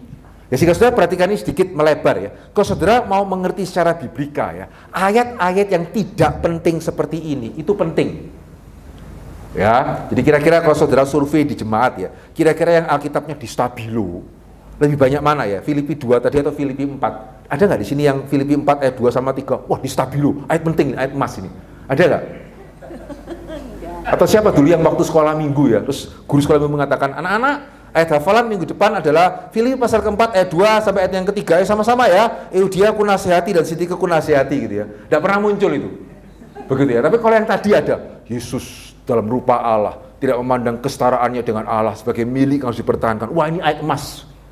Begitu ya, Allah mendirikan kepada dia, segala lutut akan bertelut, segala lidah mengaku, wah ini di stabilo, ayat emas ini. Tapi kalau Euodia ku nasihati, Sintika ku nasihati, ini ayat tanah liat ini. Gitu ya. Jadi tidak penting, ya kita juga baca juga akan skip begitu aja gitu ya. Nah ini, ya, yang menarik dari biblika ya, ini kadang-kadang ironi ya. Kita yang percaya Alkitab firman Tuhan, justru kadang-kadang membaca Alkitab tidak seserius yang tidak percaya Alkitab firman Tuhan. Gitu ya. Jadi mereka yang tidak percaya Alkitab firman Tuhan ya, setiap ayat itu diperhatikan karena mereka mau tahu sejarah kan. Ya kayak tadi misalnya, surat Filipi ditulis itu kenapa sih? Kenapa Paulus tulis surat Filipi? Gitu, masa mereka berdoa, Paulus kasih tahu kami kenapa kamu tulis surat Filipi gitu. Kan ya enggak ya. Sehingga bagaimana mereka tahunya? Ya mereka memperhatikan setiap ayat. Oh, di sini ada ini. Paulus mengatakan Euodia ku nasihati, Sintika ku nasihati. Dan ternyata juga sama ya, di dalam Filipi tadi kan juga Paulus mengatakan, hendaklah kamu sehati sepikir seperti Kristus. Begitu ya, sehingga dari sana mereka menyimpulkan, oh sejarahnya Filipi itu ditulis karena ada gegeran. Gitu ya, ada perselisihan antara orang-orang pentingnya. Itu kenapa kemudian Paulus menuliskan surat Filipi. Nah itu sejarahnya surat Filipi. Sehingga ini ironi ya, mereka yang tidak percaya Alkitab firman Tuhan ya, setiap ayat dibaca loh.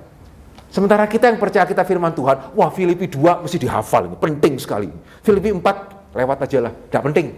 Ya Euodia, kecuali mungkin nggak diperhatikan. Ini ironi sih, gitu ya. Sehingga kalau kita mau mempelajari biblika ya, harusnya ya setiap ayat itu penting. Dan bahkan sistematika juga harusnya begitu ya. Kan doktrin Alkitab kita percaya plenary verbal inspiration ya. Setiap kata itu diinspirasikan oleh Tuhan. Loh kalau gitu kenapa kok ada ayat emas? Berarti seolah-olah ada ayat perak, gitu ya, ada ayat perunggu, ada ayat yang tidak penting. Ya enggak, kalau kita percaya setiap kata diinspirasikan oleh Tuhan, berarti ayat-ayat yang tidak penting, saudara mesti perhatikan. Ya kalau enggak ya ironi ini. Ya, mereka yang tidak percaya Alkitab firman Tuhan memperhatikan setiap kata. Kita yang percaya Alkitab firman Tuhan yang diinspirasikan oleh Allah, setiap kata dalam bahasa aslinya malah mengabaikan, hanya memperhatikan ayat-ayat tertentu gitu. Ya, sehingga dari sini kita melihat kenapa Paulus menuliskan surat Filipi. Ya karena ada yang berselisih.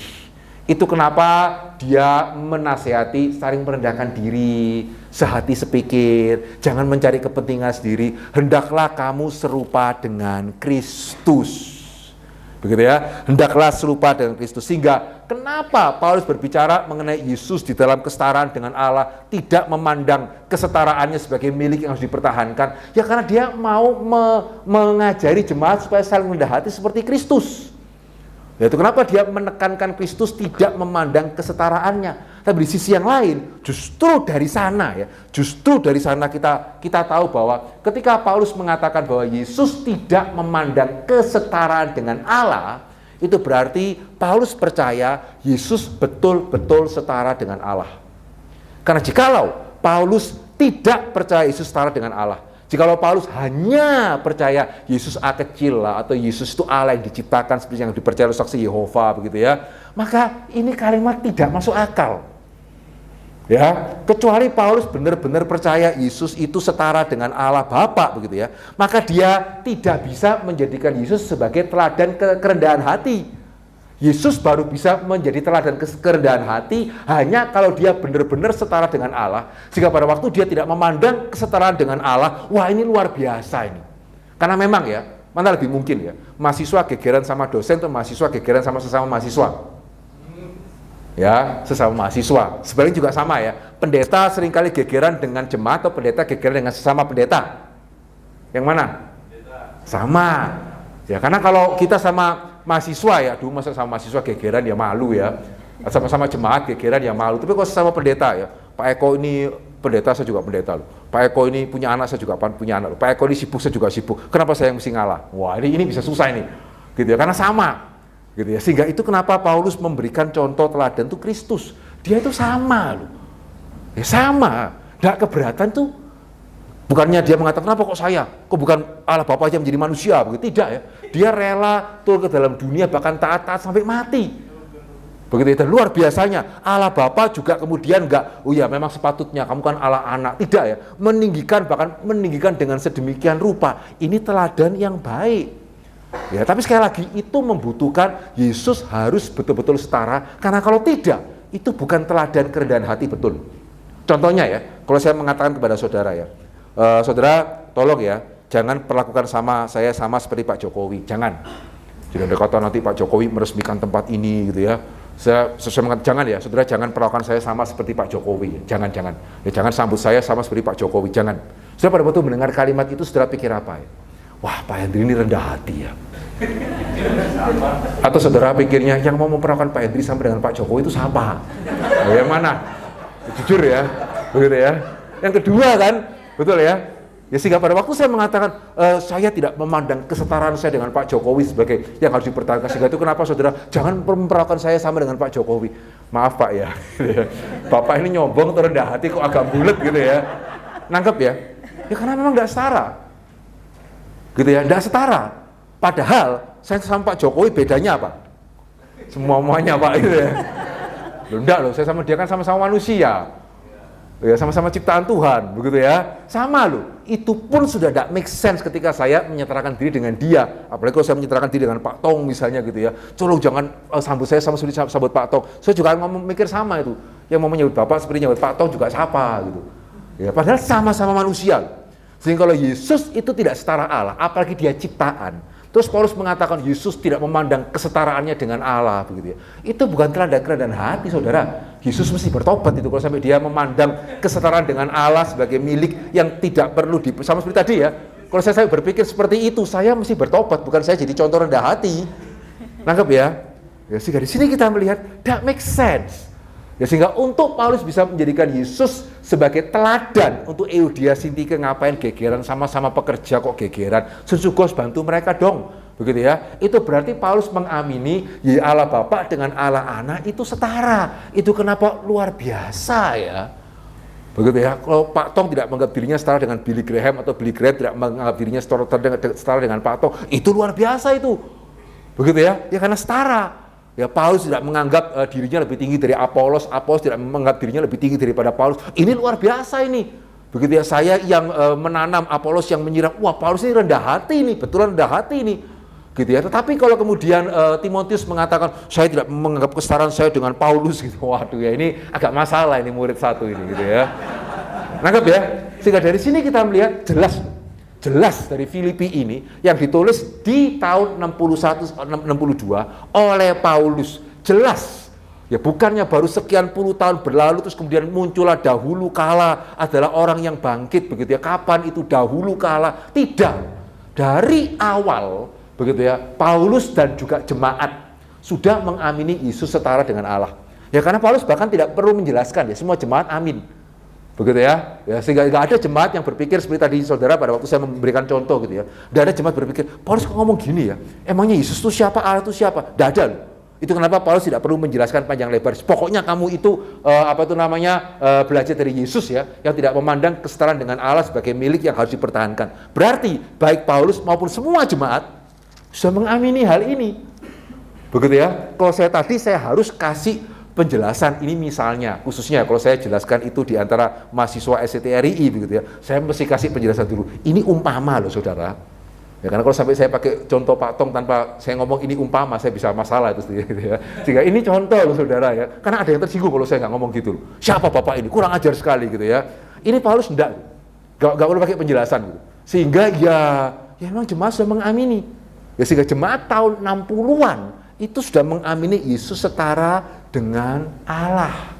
Ya sama seperti mereka tahu bahwa Yesus kemudian turun ke dalam dunia mengosongkan diri dan kemudian Allah yang meninggikan dia.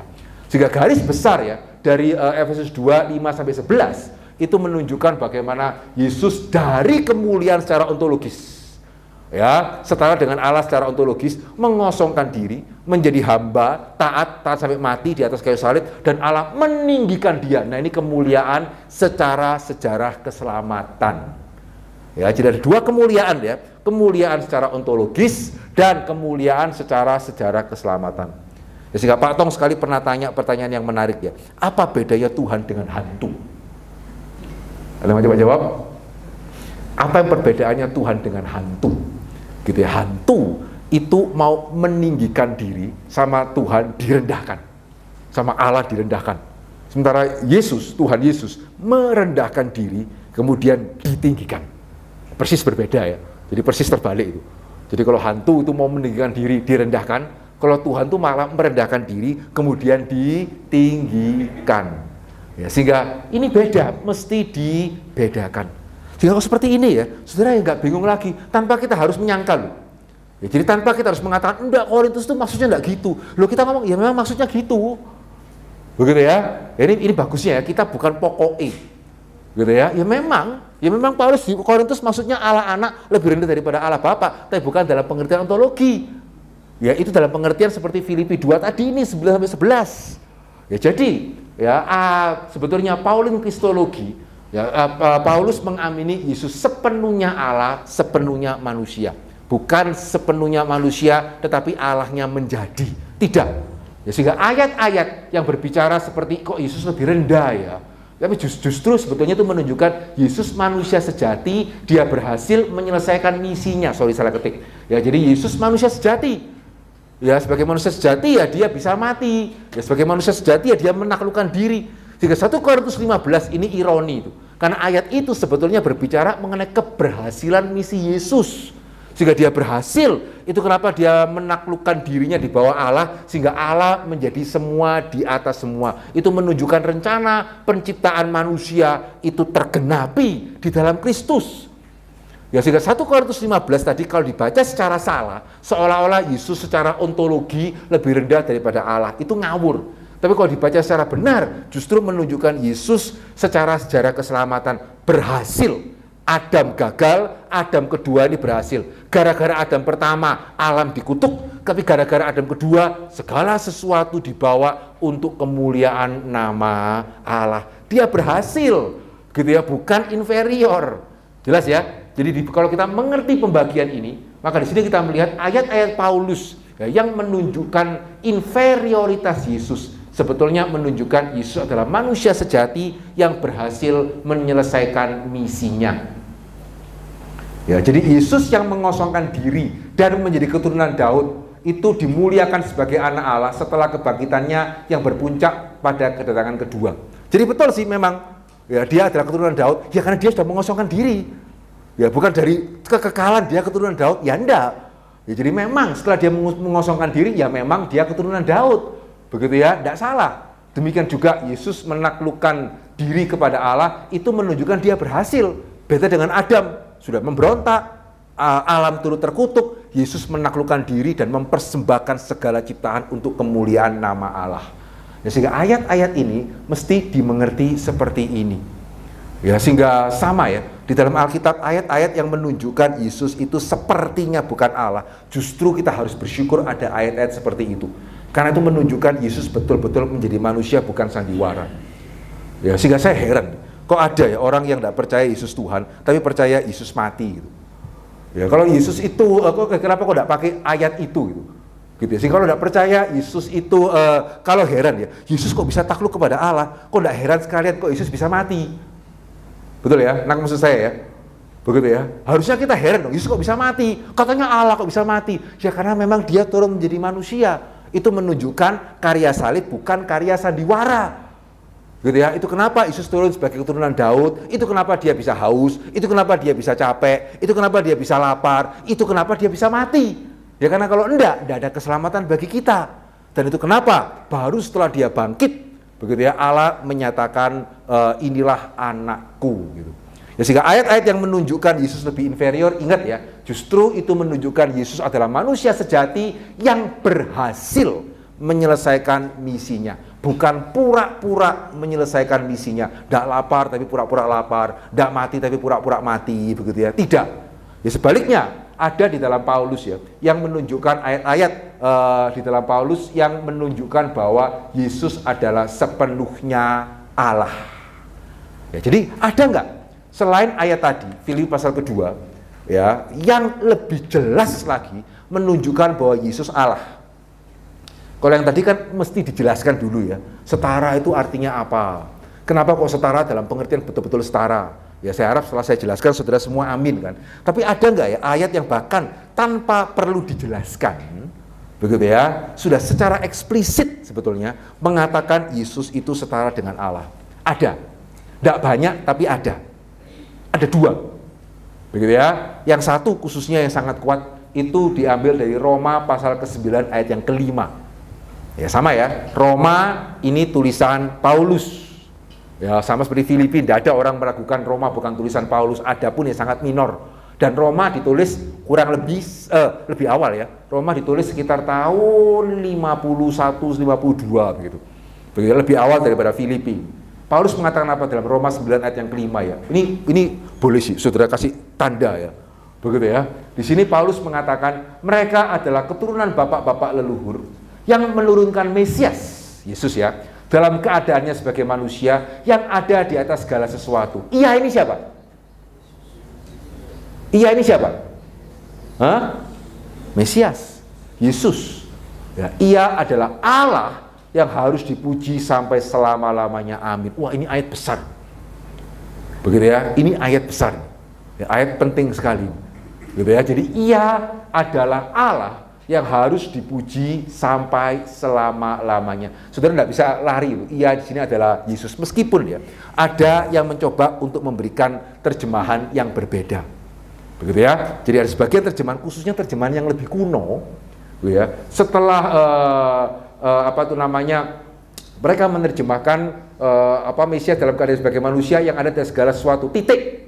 Kemudian ia adalahnya itu tidak ada. Langsung Allah harus dipuji sampai selama-lamanya. Ada itu, begitu ya, sehingga ada yang menerjemahkan seperti itu. Tetapi, begitu ya, itu sebetulnya terjemahan minor ya, apalagi sekarang. Ya sehingga di antara orang-orang Injili, James Dunn masih memegang terjemahan yang tadi. Tapi kalau sudah baca Douglas Mula, bahkan yang nggak terlalu konservatif sekalipun, begitu ya, mereka memegang ini terjemahan yang lebih kuat. Gitu ya, sehingga kalau sampai tafsiran ini benar, tafsiran mayoritas ini benar, ya ini sudah sangat jelas tuh. Begitu ya, Paulus dengan sudah secara eksplisit mengatakan bahwa Yesus itu Allah. Tapi sebagian mengatakan tidak mungkin ya, orang liberal sekali lagi ya, sejarah tidak mungkin di zaman yang awal ini, Paulus bisa mengatakan Yesus adalah Allah, tidak mungkin. Ini pasti terjemahan yang betul yang tadi, ia adalahnya tidak usah, langsung Allah harus dipuji sampai selama-lamanya. Nah, sehingga ada ayat yang kedua di mana Paulus juga mengatakan Yesus Allah dalam pengertian yang sama eksplisitnya ya. Dalam Titus pasal 2 ayat yang ke-13. Ya, Titus pasal 2 ayat yang ke-13 dikatakan apa? Dengan menantikan penggenapan pengharapan kita yang penuh bahagia dan penyataan kemuliaan Allah yang Maha Besar dan juru selamat kita, Yesus Kristus.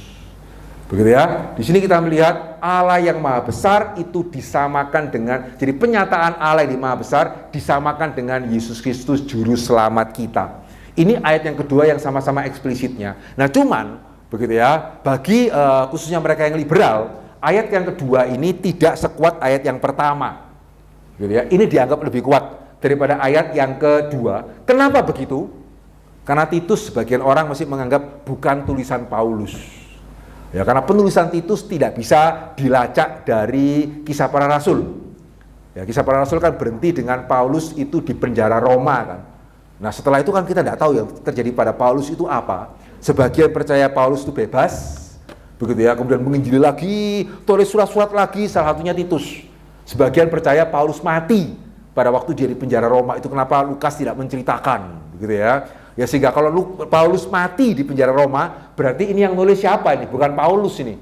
Ya, entah muridnya, entah siapa. Ya sehingga bagi sebagian orang ya mengatakan bahwa yang Titus ini bukan tulisan Paulus. Ya, sehingga satu-satunya ayat Paulus yang mengatakan Paulus percaya Yesus Allah itu Roma 9. Sehingga itu kenapa terjemahannya salah ini. Nah, kita hari ini bisa menjawab, enggak loh. Ternyata ya, selain Roma 9, Filipi pasal kedua tadi cukup jelas. Paulus mengatakan Yesus setara dengan Allah. Yang kalau enggak, itu aneh dipakai sebagai contoh kerendahan hati.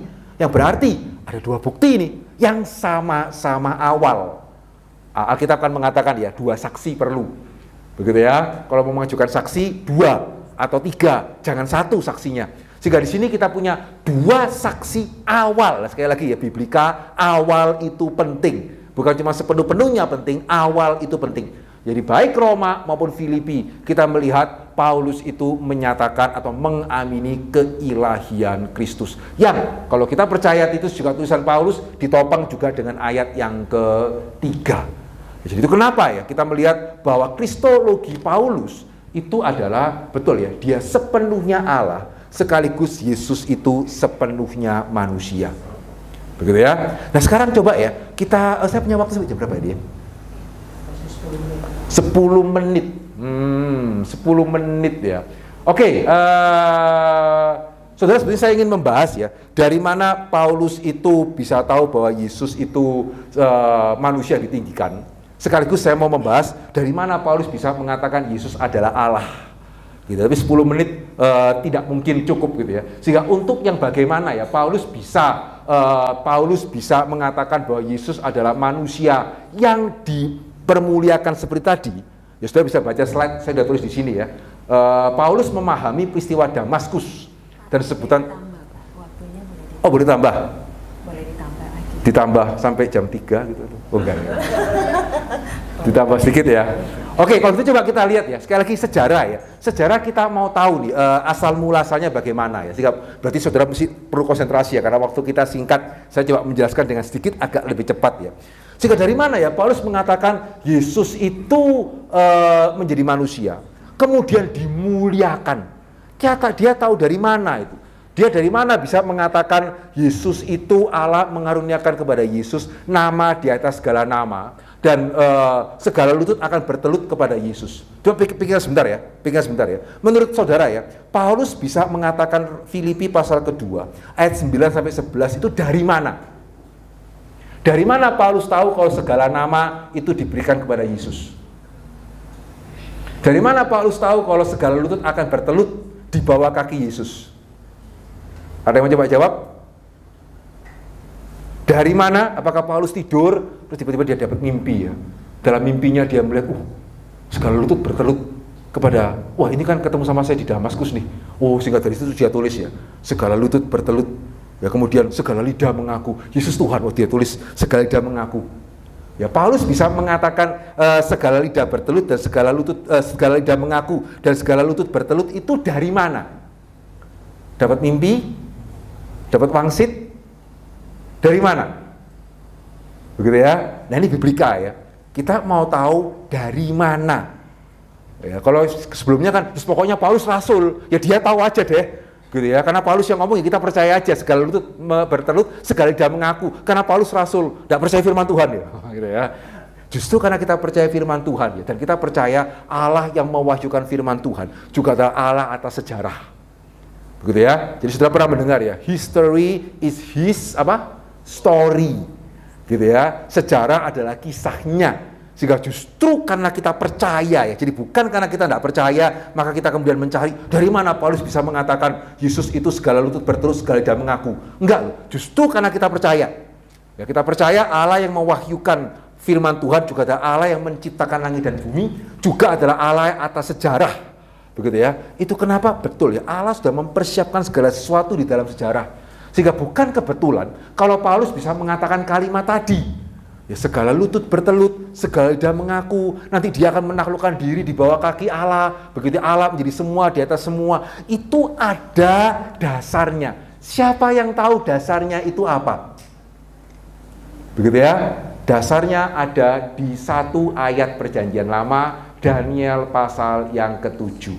Sebagian saya skip ya, sudah bisa baca sendiri karena waktu kita terbatas. Saya langsung aja ajak saudara lihat di Daniel pasal yang ke-7. Ini dasarnya. Begitu ya, ini dasarnya. Sehingga perhatikan ya, saudara coba baca ayat ini, ya dilihat dari kacamata Yesus yang bangkit dan naik ke surga, sama atau beda? Begitu ya, saya akan bacakan ya, saudara sambil mendengarkan, sambil saudara pikirkan, ya ayat ini cocok enggak untuk menggambarkan Yesus yang bangkit dan naik ke surga menghadap Allah? Coba ya, dikatakan apa? Daniel ini ya, aku terus melihat dalam penglihatan pada malam. Nah kalau ini jelas, Daniel tahu dari mana bisa mengatakan kalimat ini, dia mendapat penglihatan. Begitu ya, kalau Daniel ini jelas, ya dia tahu dari mana, ya karena dia dapat penglihatan. Dia mengatakan, aku terus melihat dalam penglihatan itu. Nah, dalam penglihatan malam itu, tampak datang dengan awan-awan dari langit, seorang seperti anak manusia. Ini ayat penting ya, yang juga menjelaskan kenapa Yesus kok sering menyebut dirinya sebagai anak manusia. Begitu ya. Jadi di sini Daniel mengatakan ada seorang seperti anak manusia, datanglah ia kepada yang lanjut usianya itu. Jadi siapa yang lanjut usianya itu? Allah. Begitu ya. Dan ia dibawa ke hadapannya. Lalu diberikan kepadanya kekuasaan dan kemuliaan dan kekuasaan sebagai raja. Maka orang-orang dari segala bangsa, suku bangsa, bahasa mengabdi kepadanya. Kekuasaannya ialah kekuasaan yang kekal, yang tidak akan lenyap, dan kerajaannya ialah kerajaan yang tidak akan musnah. Saudara, ini mempunyai kemiripan nggak dengan mandat agung? Ada kemiripan nggak dengan mandat agung? Dengan apa? Segala kuasa telah diberikan kepadaku. Karena itu pergilah. Ya sehingga saudara, kenapa ya Yesus selalu menyebut dirinya anak manusia? Ya, dari 82 kali kemunculan kata anak manusia, cuman sekali yang keluar bukan dari mulut Yesus. Sisanya semua keluar dari mulut Yesus. Begitu ya. Ya jadi dia adalah anak manusia. Kenapa dia selalu mengatakan ini anak manusia, anak manusia? Seringkali kita mengertinya ya karena Yesus rendah hati. Ya karena Yesus tidak mau menimbulkan salah pengertian. Itu tidak salah sih, penjelasan itu tidak salah ya. Tapi tidak sepenuhnya. Ya, pada waktu Yesus mengatakan dia anak manusia, sebetulnya dia mau mengatakan, ya ini aku ini. Ya kan dari seluruh perjanjian lama, kata anak manusia munculnya hanya di sini. Begitu ya, sehingga kata anak manusia bukan hanya menunjukkan kerendahan hati. Ya, kata anak manusia itu juga menunjukkan satu kemuliaan. Ya, satu kemuliaan. Sehingga pada waktu Paulus membaca ayat ini, dan Paulus tahu bahwa Yesus menyebut dirinya sebagai anak manusia. Nanti di slide ini saya tulis ya. Kenapa kok kita bisa mengatakan Paulus tahu kalau Yesus menyebut dirinya anak manusia? Saudara bisa baca sendiri, begitu ya. Ya, tetapi Paulus baca ayat ini, dia tahu perjanjian lama ya, orang Farisi ya. Begitu ya, dia tahu ayat ini dan dia tahu bahwa Yesus menyebut dirinya sebagai anak manusia dan dia juga sekarang sudah percaya Yesus bangkit, karena bagaimana tidak, Yesus menampakkan diri di Damaskus. Gitu ya, sehingga pada waktu Paulus mengingat peristiwa Damaskus, jadi dia mengingat peristiwa Damaskus, dia mengingat Yesus menyebut dirinya sebagai anak manusia, begitu ya, dia mengingat ayat ini dan dia melihat tiga-tiganya ini klop. Ya, jadi antara ajaran Yesus yang menyebut dirinya sebagai anak manusia, pengalamannya dia di Damaskus, Daniel 7, 13, 14, ini semuanya klop. Betul ya? Iya kan? Ya, anak manusia datanglah kepada yang lanjut usianya, dibawa ke hadapannya. Kan Yesus yang naik ke surga. Ya, dan kepada dia diberikan kekuasaan kemuliaan sebagai raja. Orang-orang segala bangsa menghadap kepada dia. Ya kan menunjukkan Yesus itu adalah Tuhan segala bangsa. Sehingga dari sini dia mengatakan, ya ini benar ini. Ya, segala lutut bertelut, segala lidah itu mengaku. Ya, sehingga apa yang Paulus katakan bukan karangannya dia ya. Ya, itu sejalan dengan apa yang Yesus katakan, sejalan dengan apa yang perjanjian lama itu katakan. Sehingga dari sini ya, kita melihat Paulus menyebut Yesus sebagai anak Allah, itu sebetulnya dalam pengertian yang sama dengan ketika Yesus menyebut dirinya sebagai anak manusia. Ya, Yesus menyebut dirinya sebagai anak manusia, tadi nggak salah ya, menghindari kesalahpahaman. Paulus menyebut Yesus sebagai anak Allah juga sama, menghindari kesalahpahaman. Begitu, tapi dua-dua ini mempunyai rujukan ayat yang sama. Daniel pasal 7, 13, 14. Jelas ya? Dari sini kita melihat dari mana Paulus bisa mengatakan segala lutut bertelut, segala lidah mengaku. Ya karena memang sudah dinubuatkan. Begitu ya? Dari mana Daniel tahu? Dia mendapatkan penglihatan pada malam itu. Ya sebaliknya, dari mana ya Paulus itu tahu ya kalau Yesus secara ontologi itu adalah Allah dalam pengertian yang sepenuh-penuhnya. Nanti silakan saudara lihat sendiri ya. Ya sekarang kita melihat yang kedua ya. Dari mana Paulus tahu bahwa Yesus secara ontologi itu adalah Allah sepenuh-penuhnya? Sebenarnya tidak ada jawaban yang masuk akal, kecuali kalau memang Yesus yang mengatakan langsung. Begitu ya, ini penting ini. Kalau Yesus sendiri tidak mengatakan dia Allah, betul-betul secara sejarah, kita nggak ngomong secara iman ya, pokoknya begitu ya. Tapi kalau Yesus tidak mengatakan sendiri secara langsung dan gereja tidak memberitakan itu dari awal, kita benar-benar kesulitan untuk menjelaskan gitu ya. Bagaimana Yesus itu, bagaimana gereja bisa memahami Yesus sebagai Allah yang sejati. Karena ini Larry Hurtado bagus ya. Larry Hurtado mengatakan penyembahan kepada Yesus itu muncul sangat awal. Begitu ya, penyembahan kepada Yesus bukan muncul 100 tahun setelah Yesus mati. Enggak, dari awal bahkan sampai orang Kristen disebut sebagai Kristen. Ya, bukan Yahwis, tetapi Kristen. Itu menunjukkan bahwa dari sejak awal orang Kristen itu identik dengan menyembah Yesus. Ya dari awal ini, bukan baru 100 tahun berlalu gitu ya. Tidak. Dan yang kedua, penyembahan kepada Yesus dinyatakan dengan intensitas, bahkan kalau mau mati ya mati. Begitu ya, rela mati ketimbang menyangkal Yesus Tuhan, dan dengan keragaman yang tiada ada bandingannya. Ada ibadah, ada baptisan pun dalam nama Yesus. Begitu ya, perjamuan kudus pun juga inilah roti, inilah tubuhku, inilah darahku. Itu kan dari awal semua itu. Ya dibaptis dalam nama Yesus itu dari awal. Ya kemudian perjamuan kudus, inilah tubuhku, inilah darahku dari awal. Sehingga ini yang mengherankan orang. Ini ada orang kok fanatik begitu ya. Gitu ya, fanatik begitu sama Tuhan Yesus ya, sampai mengilahkan orang yang namanya Yesus ini bagaimana ya. Sehingga dari awal ya sebetulnya orang Kristen itu sudah mengilahikan Yesus, dan herannya ini yang luar biasanya ya, bagaimana bisa ya orang-orang yang keluar dari monoteis, orang Yahudi itu kan monoteis berat, begitu ya, Allah yang esa gitu ya. Bagaimana orang yang percaya bahwa Allah itu esa bisa percaya Yesus Tuhan kalau bukan dari awal? Nangkep ya? Begitu ya, sehingga dengan memandang betapa awalnya penyembahan kepada Yesus dan juga betapa intensnya, betapa beragamnya begitu ya penyembahan kepada Yesus begitu ya. Sementara orang Yahudi dan juga jemaat mula-mula begitu ya, sehingga satu-satunya jawaban yang make sense adalah Yesus itu menyatakan dirinya adalah Allah. Ya, sehingga begitu cepatnya penyembahan kepada Yesus menunjukkan kesetaraan Yesus dengan Allah diakui sejak awal gereja itu ada. Gitu ya. Ya, demikian juga Paulus jelas paham ya dengan ajaran gereja mula-mula yang sempat ia aniaya dengan keras. Ya, sehingga kenapa Paulus menganiaya gereja? Karena ini mana bisa ini orang yang disalib kamu bilang Tuhan, berarti Paulus tahu itu. Begitu ya, sehingga Paulus tahu dari awal bahwa orang Kristen mengamini Yesus sebagai Tuhan. Dan yang ketiga ya, Paulus juga tahu Yesus menyebut dirinya anak manusia. Anak manusia ini adalah menunjuk kepada Daniel tadi begitu ya. Paulus jelas mengenal ucapan-ucapan Yesus. Sehingga ya, mengingat monoteisme Yahudi, mungkinkah gereja mula-mula termasuk Paulus bisa memiliki pemahaman sedemikian jikalau bukan Yesus yang memulai? Ya, sehingga kalau sampai mereka percaya Yesus itu adalah Allah, ya kalau bukan dari Yesus dari mana? Ya, beban pembuktian bukan ada pada kita yang percaya ya. Beban pembuktian ada pada mereka yang meragukan.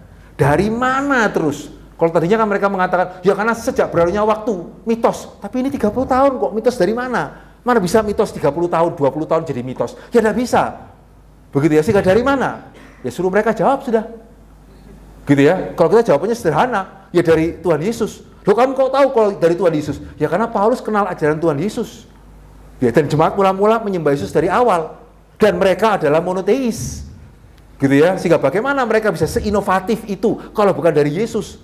Ya, sehingga yang tidak percaya, silakan jelaskan dari mana. Jangan cuma pokoknya saya tidak percaya Yesus itu bukan Allah. Gitu ya, kamu tidak bisa pakai penjelasan karena 100 tahun berlalu, belum 100 tahun kok. Ini baru 20-30 tahun kok. Ya, sehingga jelaskan bagaimana dari awal. Ya, gereja mula-mula termasuk percaya Paulus bisa-bisanya menyembah Yesus padahal mereka itu adalah monoteis. Silakan mereka menjelaskan, dan sampai sekarang izinkan saya mengatakan belum ada orang yang menolak yang bisa kasih penjelasan yang masuk akal. Begitu ya, sehingga salah kalau orang mengatakan yang percaya Yesus Tuhan itu tidak masuk akal. Ya kuno itu. Ya cuma percaya gereja, sementara kita yang tidak percaya Yesus Tuhan, wah kita ini ilmiah bisa menjelaskan. Tidak loh. Ya, hari ini kita pakai pendekatan yang lebih ilmiah kan? Begitu ya? Sehingga silakan yang mengatakan kita tidak ilmiah, yang mengatakan dirinya ilmiah, silakan untuk mengatakan, menjelaskan bagaimana caranya Yesus bisa disembah pada masa awal oleh orang Yahudi yang monoteis kalau bukan berasal dari Yesus sendiri. Sementara itu bukan baru dipercaya setelah 100 tahun. Dan bagi mereka yang mengatakan Alkitab itu tidak mengatakan Yesus Tuhan, ya kamu salah baca. Begitu ya? Karena bahkan orang-orang yang tidak percaya Alkitab firman Tuhan itu pun mengatakan bahwa Alkitab ini mengatakan Yesus itu adalah Allah. Cuman mereka mengatakan para murid merubah, begitu ya. Ya, sehingga dari sini kita bisa menjawab ketiga pertanyaan kita tadi ya. Ya, jadi apakah Alkitab mengatakan Yesus adalah Tuhan dalam pengertian sepenuh-penuhnya? Ya. Ya, termasuk Paulus tadi. Ya, jadi Alkitab termasuk tulisan-tulisan Paulus mengatakan Tuhan Yesus adalah Allah di dalam pengertian sepenuh-penuhnya, sepenuhnya setara dengan Allah. Dialah Allah yang harus dipermuliakan. Ya, sehingga ya, Alkitab mengatakan Yesus Allah sepenuh-penuhnya. Apakah Paulus dari Alkitab kita bisa mengatakan dari semula gereja sudah percaya Alkitab adalah Allah, Yesus adalah Allah? Ya, karena tulisan-tulisan Paulus itu tulisan awal. Dan dari sejak awal gereja berdiri namanya sudah Kristen. Gitu ya, namanya sudah Kristen, yang berarti tandanya adalah mereka itu menempatkan Yesus dengan sedemikian istimewanya. Ya, dan apakah bagaimana dengan ayat-ayat yang menunjukkan Yesus sepertinya lebih rendah? Bukan, yaitu berbicara mengenai Yesus dalam pengertian sejarah keselamatan setelah berinkarnasi, bukan berbicara mengenai Yesus yang dari sudut pandang ontologi. Ya, itu yang saya bisa sampaikan, ya kiranya boleh menjadi berkat bagi setiap kita ya. Mari kita sebentar kita masuk di dalam doa.